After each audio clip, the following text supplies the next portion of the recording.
I grew up admiring the toughness of my father, Harold Harpootlian, who was born to Armenian immigrants in Brooklyn in 1919.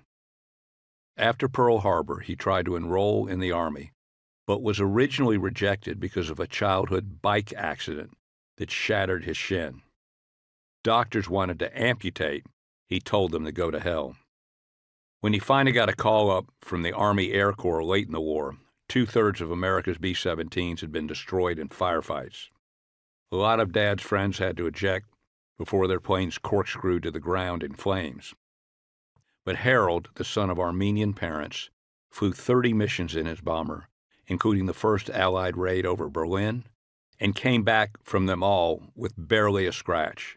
Just 23, he had lived to be the old man of his group. While stationed at MacDill Air Force Base in Tampa, he married my mom, a Midwestern belle, descended from real daughters of the American Revolution. My brother Bill was born at MacDill in 1947.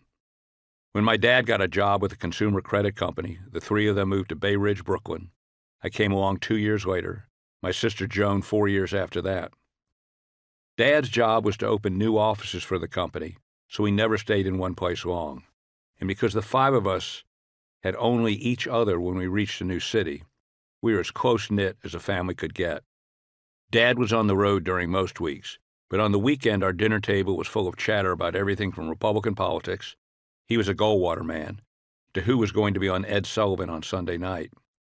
By the time we settled in Charlotte, North Carolina, I developed a knack for getting into scrapes, coming home from school once with 2 black eyes from 2 different fights. But I became a good student and eventually graduated high school with straight A's in math and chemistry. Several universities wanted me. I fell in love with the moss-draped majesty of Clemson.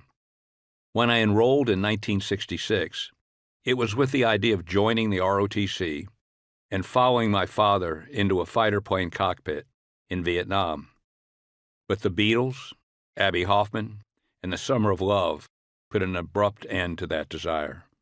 I traded polos for paisley, grew out my hair, and redirected my focus towards activism, a new interest that emerged alongside 2 others, pot and journalism. Our student newspaper, The Tiger, was a staid extension of Clemson's conservative culture. A typical headline read, "Cafeterias named for former staff members." But during the long, hot summer of 1968, as America's cities burned and students were rising up, I was part of a group that took over the publication. Before long, I became editor-in-chief, and then almost got us shut down by printing a front-page photograph of a popular button, F***K censorship, with a caption under the photograph that simply read, *UC*.